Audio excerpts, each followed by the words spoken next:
Yes, guys, welcome to Chasing Green Arrows. We are back. It's Friday. We're reacting to some press conferences, and we're, of course, looking forward to game week 7. I'm Gianni, you lot the Chasers, and I'm joined by, from all the way over in San Diego, Mr. Dean Jones. Hello, Dean. How are you? I'm waking up. It's what I'm doing, mate. I'm waking up. It's like just turned 6 in the morning, and look, usually I'm actually awake well in advance of it. I'll wake up at like 5 and be like, oh, I'll just basically stay awake now, and yeah, well, I reckon I woke up about half hour ago. So it's a very weird thing to wake up and go straight on the internet. Like, that's a very strange thing to do. But it's a great thing to do. I love it. Let's go. Let's go and talk some FPL. Good stuff. And about to go to bed, we've got Big Man Backer. How are you, Big Man? I'm good, Gianni. Thanks for having me. Hello, Dean. Hello, Gianni. Hello, and welcome to all the listeners and viewers. Yeah, it's actually been a quiet day in terms of FPL news, conferences. Actually, last night was actually more exciting when Bruno got sent off again. Let's actually start with Bruno and address the elephant in the room. I mean, it's getting genuinely hilarious now at this point because I feel as if he's more likely to get a red card than an attacking return, and it's beyond hilarious. It's beyond hilarious. I'm still keeping him, but I'm resigned to my fate. I'm resigned to my fate. You're not keeping him. He is. I am keeping him, and I'm starting him. Mate, he's just like Aston Villa are going to have fun, aren't they? His head has gone. He cannot handle how bad Man United have become, and he just can't handle it. Like his face when United went back to 2-2 yesterday, you saw him waiting to kick off, and he was just like, it was like being in like a Sunday league team and you're the best player, and you've put them 2-0 up, and then they've got and messed it all up in 5 minutes. Furious with everyone. Goodness sake. Yeah, that's how he looked. And then I know it's another.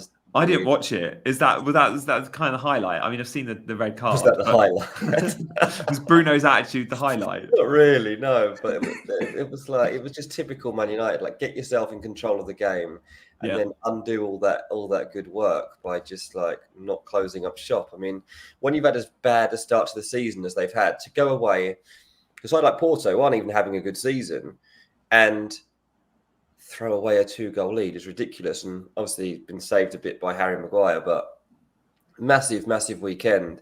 And it just makes me laugh that Ten Hag then comes out and continues to say, don't judge us now, judge us at the end of the season.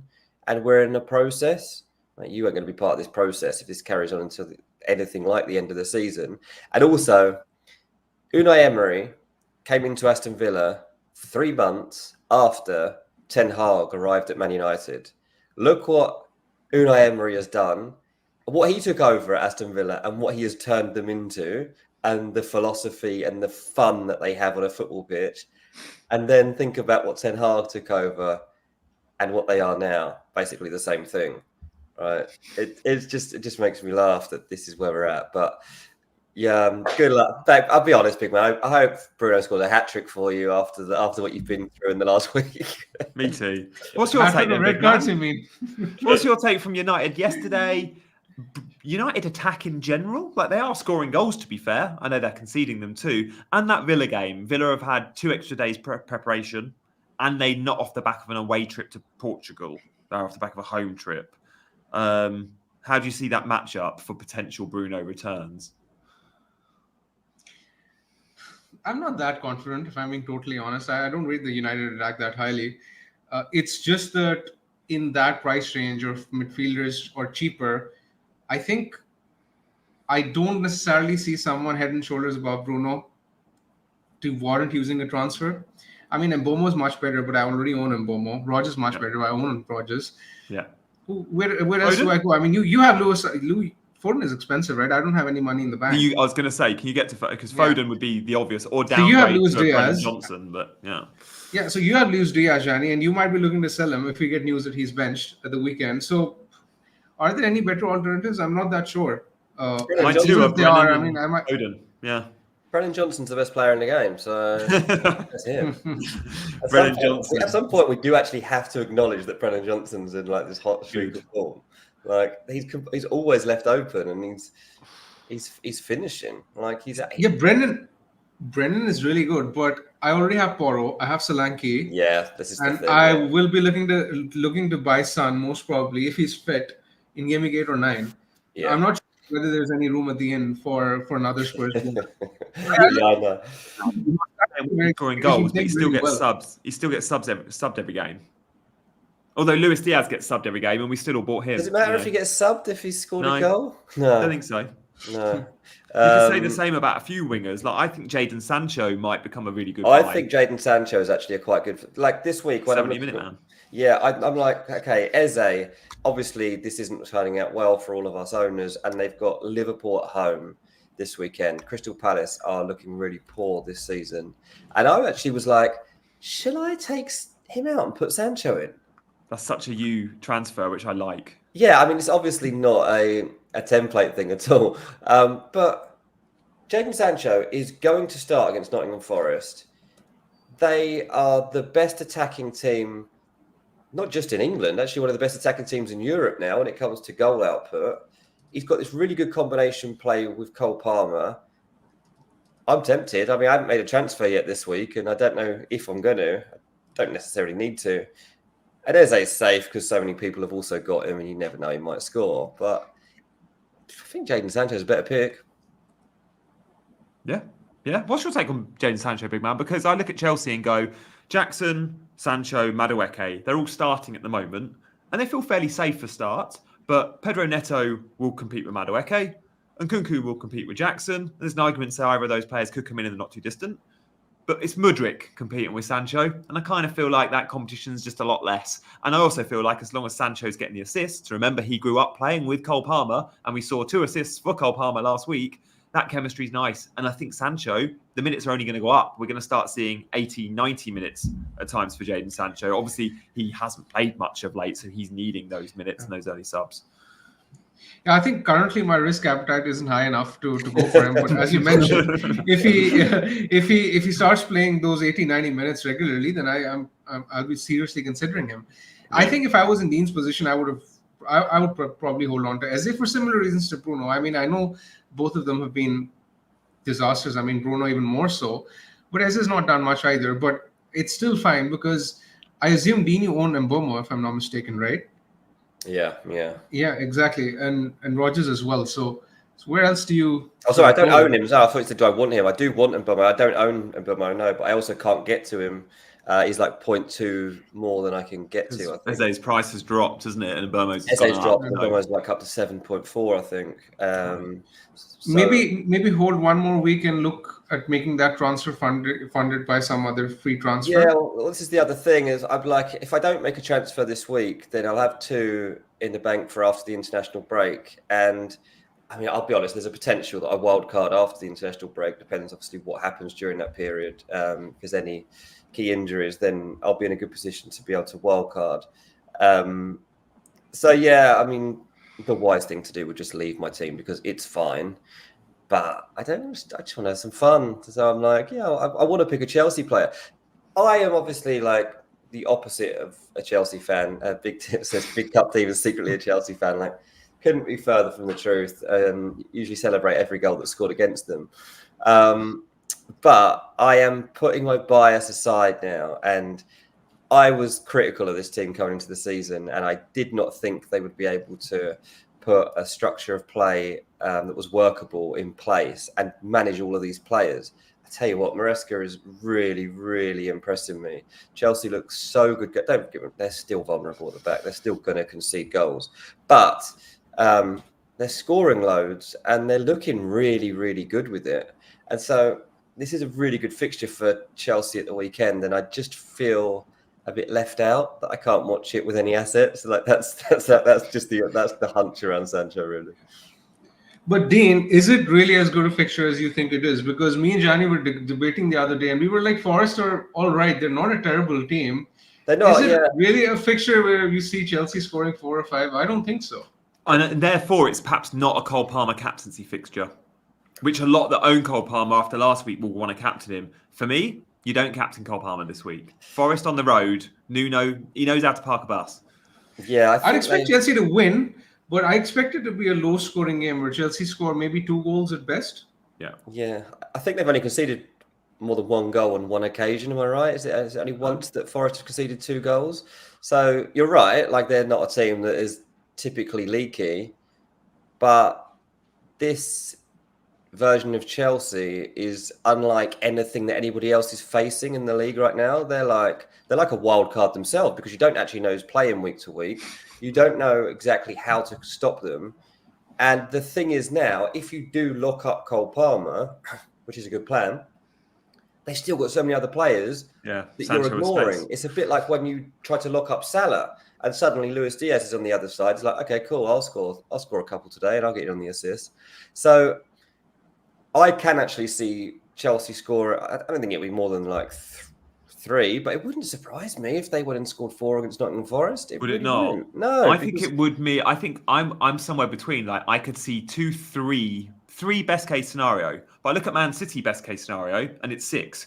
I look at Arsenal best case scenario and it's 6. Yeah, 100%.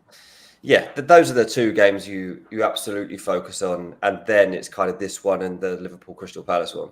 Saka's ownership because of Cole Palmer is dropping. Like, unbelievable. Saka's about to play Southampton at home, has looked really good, including against PSG, and his ownership's actually dropped this week. It's because everyone is chasing Cole Palmer, and I get it, but that's not a move I'd make this week. No, maybe not this week, but long term, I think I'm going to. Yeah, I'm sure I love Cole Palmer. Cole Palmer's the best player in the league, isn't he? Yes, but maybe not the best FPL player, but definitely the best player. Why not the best FPL player? He's going to score 4 goals in a game. Saka never in his life is going to score 4 goals in a game. Good point. He's not. And Palmer has already had a hat-trick, I think, this season as well, by the way. Like, he's in 2 Premier League games, he's had absolute mega hauls, but he's also gone a few games where he's blanked. Like, he's not had the consistency of Saka. He's had a 17 and a 25, an 8 and a 6, but he's also had a 3 and a 2. So he's either going really high or kind of what you would expect, ticking along okay with a 6 or a 3 or an 8. But he does have that ceiling, which, to be fair, I think only Haaland can match Cole Palmer in terms of 25 points. Holly Shan is in the house, which means there's probably been a bit of a raid. Oh, what's 69? There you go. Here we go. We've got a raid going on. Thank you, Holly. Dean, tell everyone to subscribe.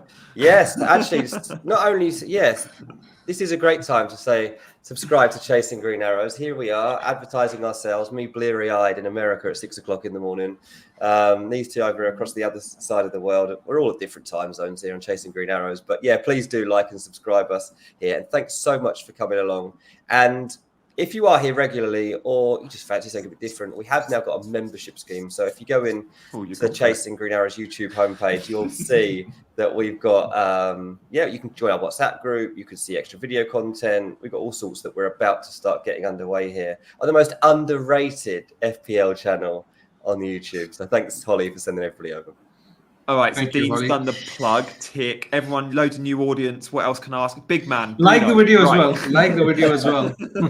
Yeah, big man. Now we've got everyone here. You're going to have to talk about Bruno again, because that's what everybody wants to know. Yeah, I mean, I wanted to actually speak a bit more on your point regarding Saka and Palmer.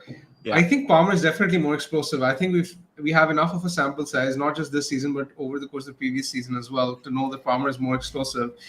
He's definitely likely to get more double-digit hauls, as opposed to Saka, who keeps on trickling along with the points, but he doesn't necessarily score the double-digit hauls or scores braces like we expect him to.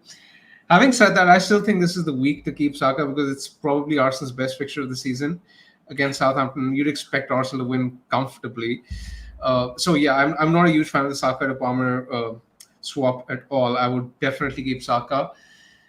But then if you end up keeping Saka, where do you go next week? I don't think, if you're ignoring Palmer this week, next week Chelsea are playing Liverpool, right? Then I think I have more interest in Son and Foden, assuming that Son is fit, as opposed to Palmer next week. So I think I'm fine without Palmer for like at least 2 to 3 weeks.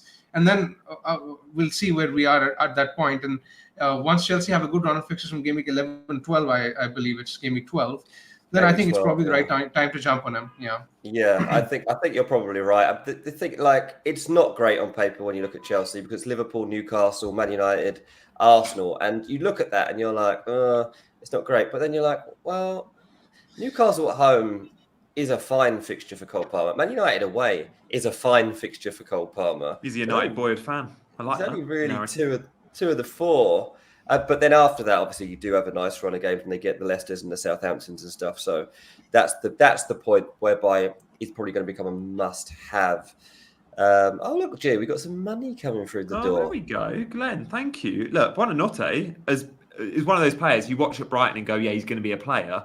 And he needs to go to Leicester to get some minutes. The frustrating thing about Buonanotte is the last 4 or 5 games, I think he's had 1 or 2 starts. Like, he hasn't been starting games. He's had a 34, a 22. He's had a 0 in terms of minutes. He did start the first couple and he did start the last one. I watched him game week 1 live against Spurs. I was at Leicester and I remember thinking to myself, he was Leicester's best player. The fans loved him. He played really well as his debut. Came over 2 points. And unfortunately, you'll get a lot of them and you'll get early subs. I don't know if he's an FPL asset just yet. Clearly a very good player, but wait until he's nailed. He has had 2 assists, though, and a goal. Like, from his very few minutes, only 288 minutes, not even 300 minutes, he's had 3 returns. You just don't know if he's nailed.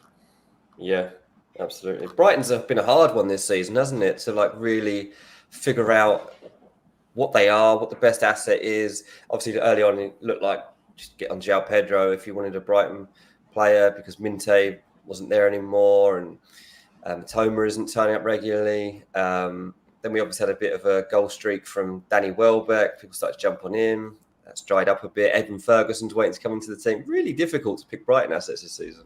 It is. It really is. And Buonanotte is, of course, at Leicester this season. Dean, it is early for you. Mate, I just said it's 6 o'clock in the morning. Give me a break. I know. Yeah, I was waiting for Johnny to mention it.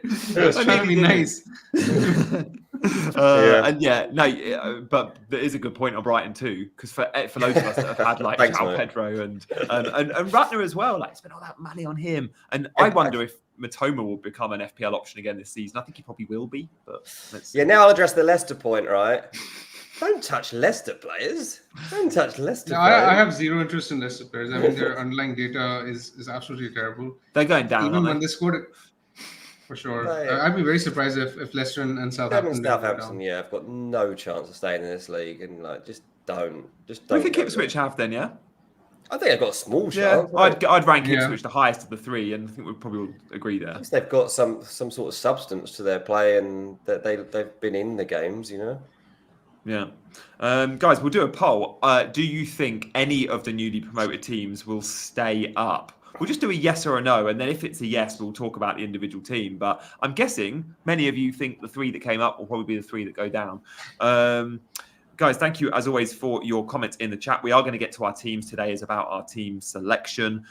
Do hit those buttons if you're new around here. Thank you to all those that are still watching from the Holly Shand raid earlier. If you are watching and you're like, who's Holly Shand? Make sure you do go check her out on YouTube as well. Nobody in the FPL was asking that question, are they, mate? I would like to think everyone. She's the legend of the game. She is, to be fair, which is a shame because I bet she's not watching now, and here we are being her up. She's like, you click that up and send it to her. Yeah. Gakpo punt if Diaz is benched. Well, the good news is Liverpool are in the early kickoff, and if Diaz is benched, it will be for Gakpo.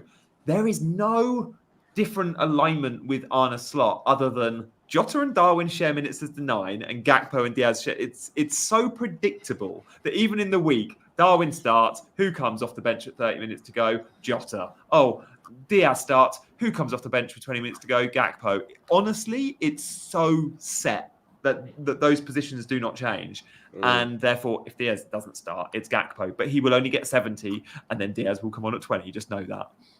What do we think? Diaz, we saw the first round of the Champions League. They went to Milan, and Gakpo actually got the start. We haven't seen Diaz start 3 games in 7-8 days. If he does start this week, it'll be the first time that happens.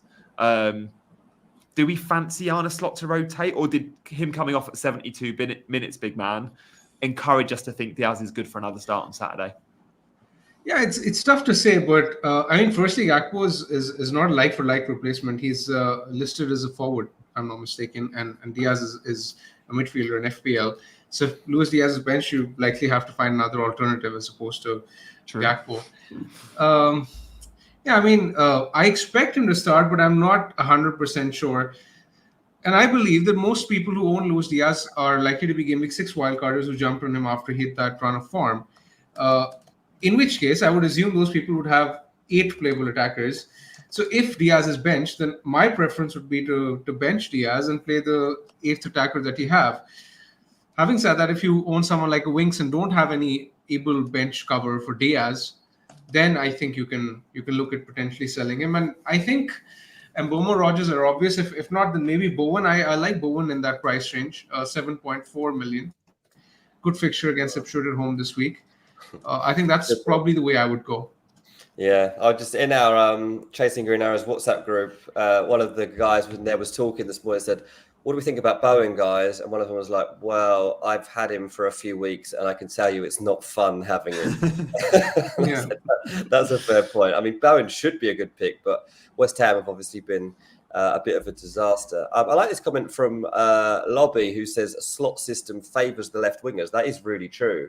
That is really true. The amount of space that whoever is out on that flank gets, and the goal scoring opportunities they get are high. So I do think that's a good point. Last weekend, Robertson's average position map was better than Trent's.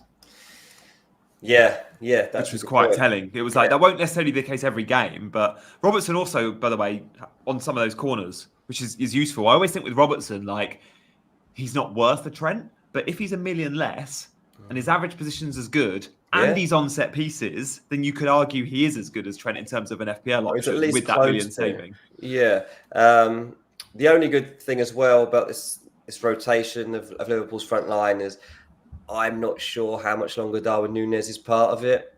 I think he's getting worse again. He doesn't play the slot number 9 role well because Slot wants his number 9 to get on the ball and feed the wingers, and that's not Darwin. Darwin wants to be on the last man. He's had enough of it the other day. I don't know if you saw, just before Darwin was subbed, he failed to hold up the ball and give off the pass that was on. And then he got hooked. Slot like threw his arms up in the air, called Jota over, and that was it. Darwin was off. Really? I think Darwin will be gone at the end of this season, to be honest. I think, like, he backed him. Obviously, when he first came into the club, it was made clear by Liverpool that, like, Núñez was going to get a chance and should even get better. But for some reason, the ball's not sticking to him. And all the progress that had been made last season has kind of, subsided. So, look, Liverpool fans will still back Darwin Núñez. They still continue to love him, kind of a bit of a cult hero, really. But from an FPL perspective, I think it helps us that his form has fallen off a cliff, because at least we can be a bit more sure these days about what their front line looks like. I take him at Chelsea. He's a bit like a Jackson, but slightly better than him. Blimey, Nicholas Jackson and Darwin Núñez up front. Can't hit a barn door between them, can they? You'd be like that in the stands. They'll get the chances. They'll get the XG. Just think of the XG. 6 XG, 0 goals. I love Darwin. I've had a soft spot since the day he joined. And I'll continue to pick him in my FPL teams when he gets regular starts, despite the terrible finishing. Guys, do get voted in the poll. Do you think any of the newly promoted teams will actually stay up, by the way? It does look like some of you think they will. It's 2/3 think there will be I expect many of you think it will be Ipswich, but interested to know your thoughts. What team you think will go down? Like, what team goes down if it's not one of the new? I guess they're all thinking Wolves, but I like Wolves. Wolves are so unlucky with how their results have gone this season. Their performances deserve so much more. And I know that that's not a great sign. If you're playing quite well and you're bottom of the league, that obviously isn't good. But I think Gary O'Neill, they've got someone they can trust. I don't think they should be. Usually you'd be like, oh, manager under pressure. And there are loads of managers under pressure. I don't really think Gary O'Neill deserves to be one of them. I think that they're on a good pathway. They've just been unlucky. So Wolves are way better than those 3 promoted teams. Yeah. Crystal Palace is the most alarming side for me, because I can't believe that like third of the season that Oliver Glasner had that was so good has become so bad by losing Elise and Joachim Andersen. Like, yeah, no, it's weird. That's mad. I know, especially when you think Elise was actually injured most of the time. He didn't actually impact the 11 a lot because he was always out. But yeah, I mean, I'm with you. I think Wolves have had the worst run of fixtures. Everton have got Dyche, so they'll be fine. West Ham have got so many good players, but they have been there before. West Ham, too good to go down. We all remember that one. But yeah, interesting one. Thank you guys for your comments. Do keep getting them in. And yeah, Big Man, what do you think on that in terms of if you were to pick any of the non-promoted teams? Who's the most alarming? Dean and I are probably saying Palace, but no, I think Palace will definitely be fine. I think it's actually tough to say. Maybe Wolves. I don't share the same confidence in Wolves as probably you guys do. Bournemouth have definitely improved. Fulham are all right. Everton will be fine under Dyche. Yeah. Palace will definitely be fine. Manager's always important, isn't it? We always think of the manager in these conversations. And so it was funny. Someone said about Big Tip said Bournemouth with the 11,000 stadium should go down. Agreed. I think Forest have had a rough, generally they've had an all right start, but I mean, over the course of the season, they might fall away. I'm not still convinced about Forest over the course of the season, actually. Yeah, okay. Yeah, Big Tips says that. But what is apparent is that the gulf between these three teams and the others is actually very significant. Absolutely. So it would be quite a surprise to see anyone but the three teams go down. Yeah, Big Tip says Saints definitely going. The manager could be Graham Potter. So I'd be amazed if Graham Potter wanted that job. I don't know how they managed to get Ramsdale, but they're not getting Graham Potter. Like, he's being linked with Man United, for God's sake. You can't go Man United. This Southampton can't be the two, surely. I mean, there is a lot in common these days between Man United and That's a fair point. Banridge says, what happens if City get found guilty and relegated? This is not going to happen. It's not going to happen.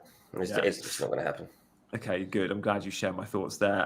Guys, let's turn our attention back to FPL and captaincy. Before we see our teams, I just want to have a bit of a discussion on captaincy. Big Man and I were talking, Dean, on Wednesday, and we said we really want Dean's input on this because as a Fulham fan, we just want to look at ceiling, right? And we want to go, should we consider our Arsenal attackers or should we go to Erling Haaland? And we'll do a poll. Who are you captaining this game week? And we're not going to give you Salah and Palmer as options. We're just going to give you a straight out shootout between Arsenal attacker and Haaland. And you can get voting in the poll.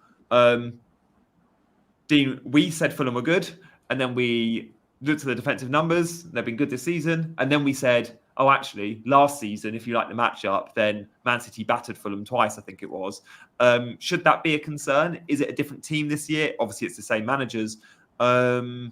And how big a result do you see for Haaland? Do you see a high ceiling, or do you think actually you back your Arsenal players because they've got the easier fixture, even though you can't pinpoint one player that's going to get all the XG and all the chances in that game as you can with Haaland? Look, Fulham, we're having a good season, and defensively we've looked pretty resolute. Joachim Andersen being at the club has been a sensational upgrade on Tosin, who we let join off our B team, Chelsea. But Fulham's last 16 games against Man City have ended in an aggregate scoreline of 49-7. That is how bad this is. Like, Fulham usually, we've got scalps against all the big clubs and we're always capable of staying in the game. You cause problems to the big teams. Man City batter us every single time. Marco Silva has barely laid a glove on this team in his whole time as Fulham manager, which just doesn't fit with everything else that he's managed to do. It's bizarre. Does he go toe-to-toe then? He doesn't go and try and park the bus. He goes for it, does he? He doesn't park the bus, but and whatever he's tried to do, it just never worked. And last season, they absolutely pasted us. So the last time we beat them was back when we had like the great escape season under Roy Hodgson, and we came back from 2-0 down and won 3-2 at the Etihad. But it was before Man City were like a good team, you know. Yeah. So every Fulham fan, if any are even bothering to travel to Man City, is expecting to lose 4 or 5-0 or 1. And Man City fans are going to be sitting there just waiting for their team to go through the motions. And what bothers me is Phil Foden as well. Yeah, he looked good in the week. He looked playing good number 10. Gundogan played as the deep line.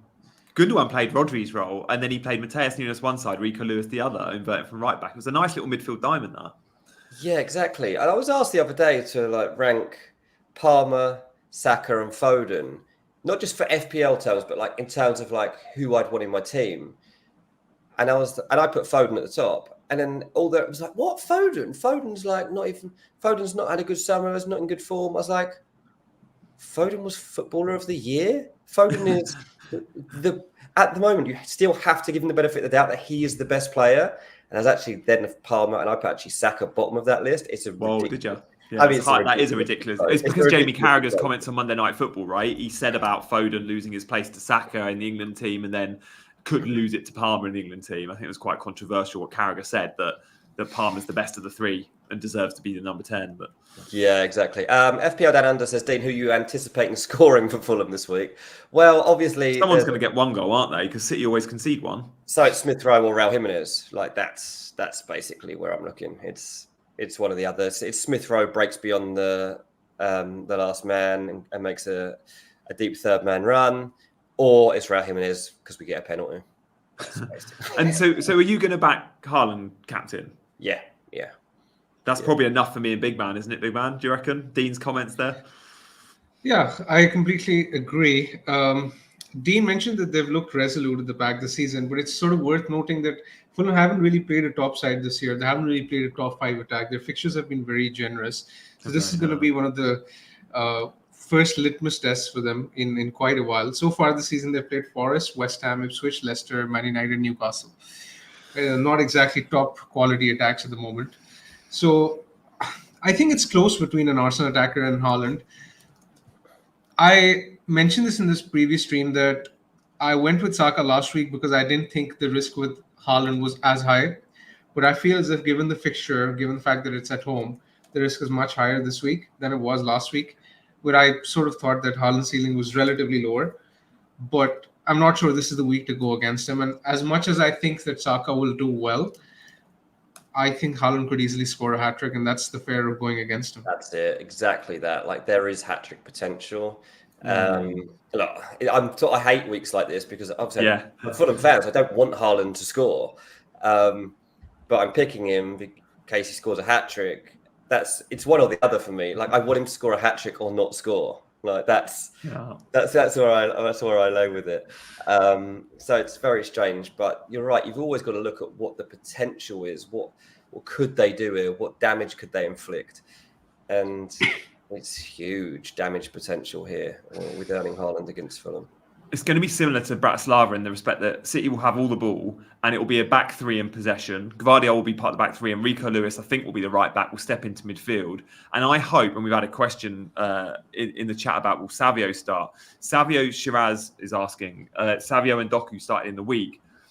And when you played against Newcastle the week before, Pep went for the controlled approach of Bernardo Silva and Grealish. But you play against a team like Bratislava or Fulham at home, and I think you go with more direct, like just get to the byline and pull it back. And Savio and Doku did really well at that in the week, and because of that, chance creation was massive. And I think we'll see the same against Fulham. When City are at home against a middling to lower opposition, with all respect to Fulham, who have been really good this season, and they're going to have all the ball, they're going to be parked on the edge of the Fulham 18-yard box with a lot of possession, and they'll need ways to get in behind, and they'll therefore have two wingers that are very direct and good at getting to the byline. And then Foden in the number 10 will have chances, as we saw against Bratislava with his goal. I think Foden's a great buy this week. And because of that, I think Haaland's probably, it's silly to look away from him. I still think Arsenal got the better fixture. And I bet we come away from those two games and say Arsenal clocked more chances and a higher XG than Man City did. The problem at Arsenal is there's 4 or 5 players that can create that XG and that XA. When you look at Man City, the XG pretty much is all funneled towards one man. And that's probably why we have to captain him. Jai, are you considering Havertz still by any chance, or has that temptation gone down after speaking to Dean? Honestly, I was completely 50-50 this morning. I recorded a team selection video and I was really on the fence because because of that Southampton fixture for Arsenal, which I think is so good. You mentioned earlier the best fixture of the season. But having heard Dean's comments and having you said that Fulham hasn't actually had a really tough opponent, and then knowing the aggregate score, what did you say? 49-7? Like, I think I'd be bonkers to go outside of Haaland, and I could really derail my season if it's not already dead and buried. Yeah, Havertz is such a good pick, though. Like in this game in general at the moment, I really am more and more wishing I could get to him. And when it comes to wildcard time, really will be tempted, I think, at this rate to get Havertz in there. Have you got a spare Arsenal slot then at the moment? You've got 2 Arsenal players, so can you move to I mean, we'll see your team. Let's see your team now. Can you? Because if I could get to even a Trossard this week as a short-term punt, I would make sure I've got 3 Arsenal and double Arsenal attack if I could. I'd sell Eze to Trossard in a heartbeat. Do you know what? I was last night. They've got like the Premier League channel out here, and it was just on. And the Arsenal game from last weekend came on, and Trossard kept popping up, and I was like, should I just pick Trossard? Should I just go for it? He's obviously a weird pick in FPL because minutes are so hard to predict as to when and where they're going to come. But he's getting enough, and he's always trying to prove a point. Yeah. And he's very reliable when the chances do come along that he's going to make the right decisions. So, yeah, I am tempted with Trossard. I guess the only kind of fear of it is that if Arsenal don't bang in this game, suddenly you've got 3 assets that are kind of wiped out, and you've got 8 players left to carry you through the game week. I don't think that'll happen. I'm sure that having Saka, Raya, and Trossard would be fine. But yeah, it's funny you say that because that is something that crossed my mind last night. Eze to Mbeumo is more sensible. I can't do it. It's just the gap just short now. Yeah, just the short. gap is too big. It's 0.6 for me to get to Mbeumo, so I can't get there. But yeah, here's my team. The rank has been slowly falling. Still not bad. 450k. So that's not too bad. As I say, I don't like Eze. Calvert-Lewin, I'd quite happily jump off of that. But you look at it, you're like, well, he's got Newcastle, Ipswich, Fulham. Like, might as well just leave it for now. Let's see. Give him the benefit of the doubt that things come good. He's got Dwight Neal and Jack Harrison teeing him up. So at some point, he'll stick another one in the net. I don't think he's going to be in like a 15, 20 goal season, but might get a 10 to 12. Ibrahim, we'll get to your question in a sec when we see Big Man's team. Yeah, absolutely. We will come back to you in one minute, Ibrahim. Don't worry. Obviously, Robinson, again, I don't love for this game week because he's probably going to end up with a 0. But I'm probably just going to let it ride. I'll probably let it ride apart from the potential of the one Eze pick, which I'll make a late decision on. Still got all my chips. So, Dean, is there any chance that you're going to be around close to the deadline? Because I'm sort of curious to know what you will decide to do hypothetically if you're in this position where Rico Lewis is benched and you have Robinson playing against Man City in your starting 11. Then what is your strategy to deal with the chaos? There's no way Rico Lewis is getting benched. There's no way. I'm also very confident on a Rico Lewis start. I can't do anything about it. The deadline's 3:00 in the morning out here. I can't sit up waiting to find out if Rico Lewis is on the bench. But with Mascara and Barco, you are in the mud if he is. But... Oh, absolutely, I will be. But I just can't believe, like, City need him to function, especially without Rodri, and I will be amazed if Rico Lewis isn't playing. But you're right, I'll be in big trouble because I haven't got anyone to back him up. It's a good spot, big man. I hadn't even noticed that. I only look at attacking players. But yeah, I mean, Trossard, it's a good point. Like, that could be a potential move or a defensive reinforcement. But you look at Trossard and go, as long as Odegaard's injured, and it looks like he's going to be out a while, by the way. I think Arteta said he's in a boot at the moment. So if he's still in a boot, you're looking at perhaps longer than we originally thought. Trossard's going to be starting as long as Odegaard's out. You'd think. I mean, sure, Gabby Jesus or Sterling could get some minutes and then the pack is shuffled. But as things stand, it's Trossard and Havertz down the middle. And they're taking on between them that Odegaard role and the number 9 role. And it looks good. It looks good. Yeah, absolutely. Yeah, it's an interesting one, Rico Lewis, because there's always that element of doubt. But honestly, they should be taking Kyle Walker out of the team to play Fulham, not Rico Lewis. Kyle Walker adds pretty much nothing to a game against Fulham. Yeah. That's not what he's going to be good for. He's not got a flyer on the left-hand side. He's not going to be better than putting Kyle Walker against Anthony Robinson is not a battle that's worthwhile. You're better off bringing Rico into the middle and getting some control there. It's not Billy Junior on your left-hand side, is it? Yeah, exactly. I fully, Yeah, I'd be amazed if that was to be the case. But you're right, it is a slight risk. And maybe if I was to be sensible here, maybe I should just be finally taking Mosquera or Barco out of my team and just transferring in a backup defender in case the worst happens. But the problem is, Rico Lewis would probably still end up coming on. Like, I don't think Rico Lewis would sit on the bench for 90 minutes. So he'd probably still end up getting a nod anyway.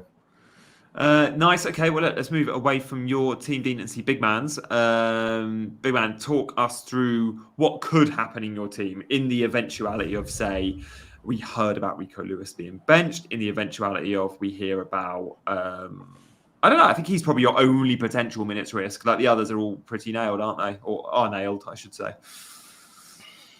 Yeah, I mean, if Rico is benched, I play Porro. That's going to happen. I think Porro's perfectly fine to play this week. The team looks fine. I'm going to be saving a transfer, irrespective of the Bruno misery that I've had to endure over the past few weeks. I am willing to go through that again. Worst case scenario, if he gets another red card, at least we won't be streaming next week. I mean, that's the way I'm thinking, right? It's still a win-win. If he does well, I'll spend my international break in peace. But honestly, though, if he does well, we're streaming every day, mate. We're streaming every day if he does well. And honestly, though, I don't think this team needs a transfer. Actually, having looked at the fixture ticker, when you look at the upcoming fixture schedule, City and Spurs are teams that I want to target. I already have 2 from City. I have 2 from Spurs. But someone like a Son maybe, or Guardiola or Foden, these are the kind of players I have my eye on for the weeks to come. And I don't think there is any high upside transfer that warrants me using a free transfer this week. It's fair. I mean, I think Bruno is the only one I'd make, but we had a question about that. Someone asked for super chats. Thank you so much for supporting the channel with a super chat, Ibrahim. Bruno to Brennan, is that if you were selling Bruno, where would you go? Would Brennan be one you would go to? I think I'd go Bowen if I was selling him out of the ones that I don't want. Yes, because I still think the optimal 3 from Spurs could be Son, Porro, and Solanke, and I don't want to get locked out of that. I like Brennan. I really think he could be a good pick. But at this moment in time, I'm not entirely sure that he makes the optimal 3 from Spurs. So I would rather give myself the additional time and flexibility and reassess after the international break in regards to his minutes going forward. Yeah, fair point. Dean, if you were selling Bruno this week, you got one player to pick. He can't be more expensive than Bruno, so it can't be Foden, but it can be anywhere below him. Where would you go? Yeah, it's tricky, but honestly, Brennan Johnson would definitely be in my thoughts. No. I just think, like, why are we ignoring someone that's staring us in the face? Just his minutes, I think, are a worry. Not a worry because he's playing so well, but he doesn't ever get 90. But then we all bought Luis Diaz and he doesn't get 90.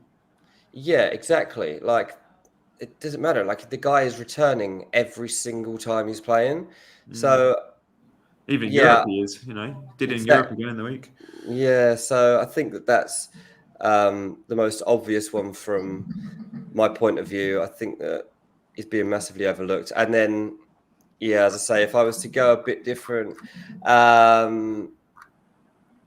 honestly, I'll be getting someone in from Chelsea. Yeah, Chelsea haven't got the best fixtures, but I'm with you. I mean, you mentioned earlier, like the goals. Chelsea have scored more goals than any other Premier League team this season. They're top of the charts.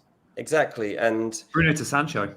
I know the fixtures don't look good, but at the moment, I don't know necessarily, apart from the Liverpool away. And they're scoring that game because Maresca ball is attacking. The thing is, I watched Liverpool. Obviously, I watch Liverpool every week, but in midweek when I was looking at the way Bologna were trying to score against Liverpool, the only vulnerability Liverpool slightly have at the moment is that Bologna, they tried this time and time again, like just trying to target the gap between goalkeeper and defence. Like there's this small area, and every time they were trying to get wide and get it across low, or they were chipping it in.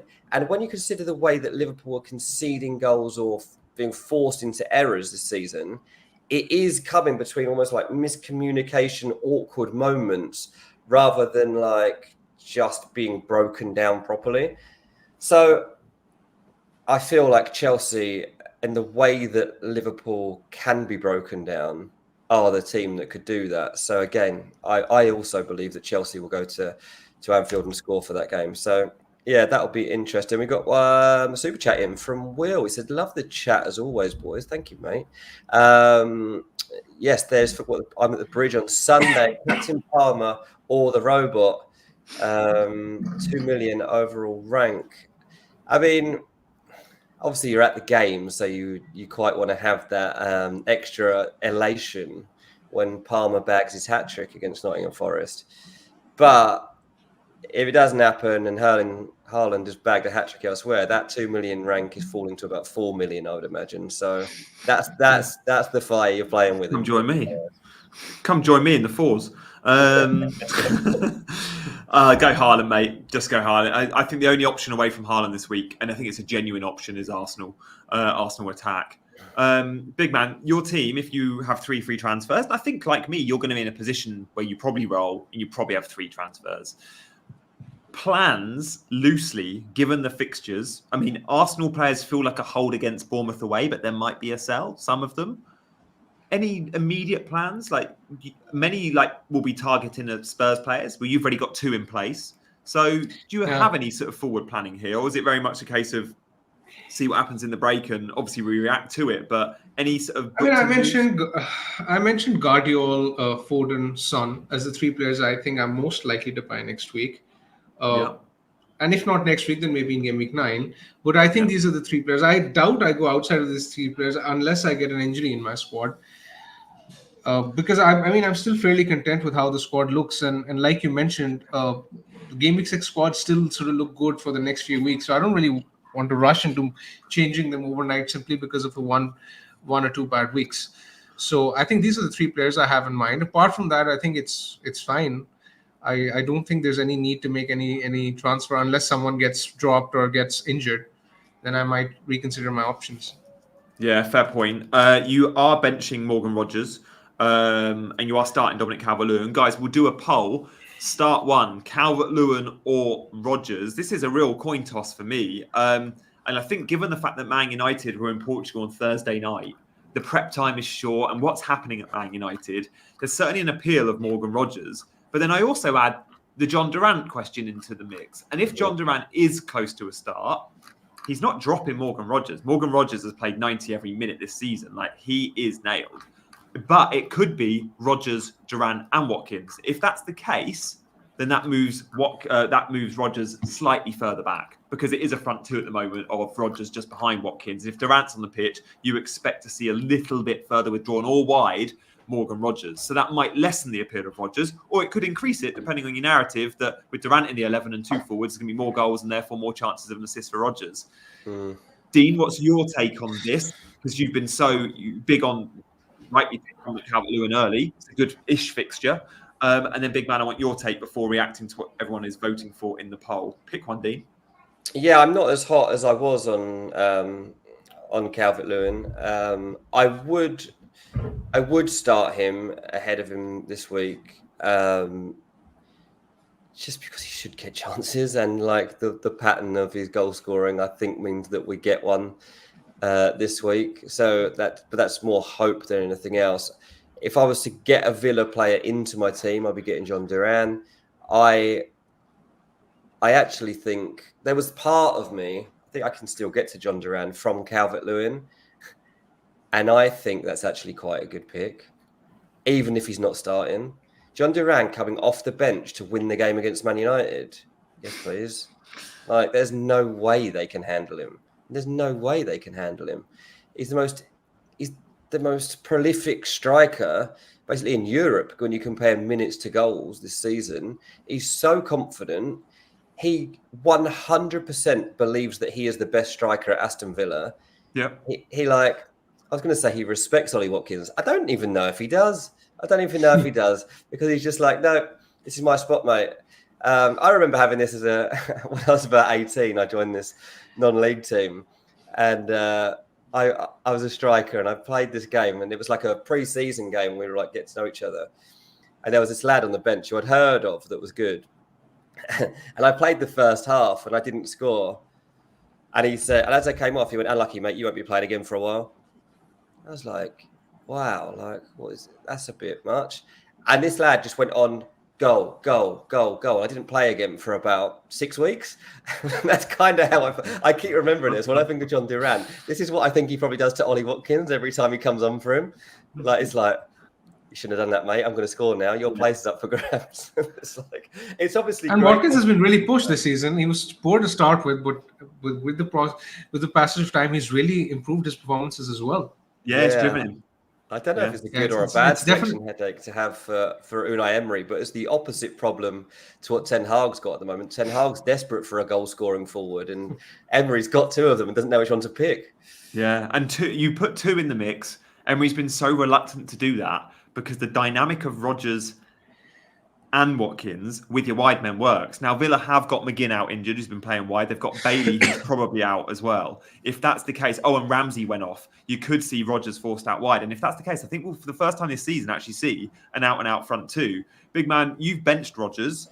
The chat are kind of in favour of DCL, just. It's 72% actually. Sorry, Rodgers is favourite in the chat. So 72% think you should start Rodgers. You and I are both currently, and Dean agrees, going against that.